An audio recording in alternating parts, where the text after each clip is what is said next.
Hi friends, இன்றைக்கி வந்து வியாழக்கிழமை காலையில் எழுந்து போயிட்டு தண்ணி தெளித்து கோலம் போட்டு வந்துட்டேன். நம்ம நிஷா குட்டிக்கு வந்து கேரட் சாதம் தான் ரெடி பண்ணி தர போகிறேன். அதனால தான் நம்ம அகிமா வந்து கேரட் சீவிட்டுருக்காங்க. நான் வந்து பூண்டு தட்டி போட்டு அதில் வந்து கேரட் தாளித்து எடுத்துட்டேன். ஏற்கனவே இந்த ரெசிபி போட்டிருக்கோம் பாருங்கள். அப்புறமா காராமணியும் உருளைக்கிழங்கும் வச்சு பொரியல் தான் ரெடி பண்ண போகிறேன்.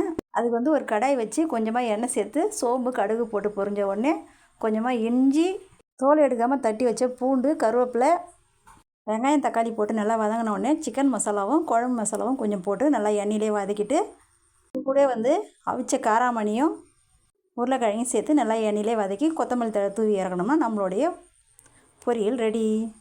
அப்புறமா எங்கள் மாமா வந்து நேற்றே பழம்லாம் இல்லைன்னு சொல்லிட்டு இன்றைக்கி எனக்கு பழம் வாங்கிட்டு வந்து கொடுத்தாங்க. அதை எடுத்து வச்சுட்டு ஜூஸ் போட்டு குடிச்சிட்டு நான் போய்ட்டு சமைக்க ஸ்டார்ட் பண்ணிட்டேன். அவ்வளோதான், இன்றைக்கான டே இப்படி தான் போச்சு. பாய்.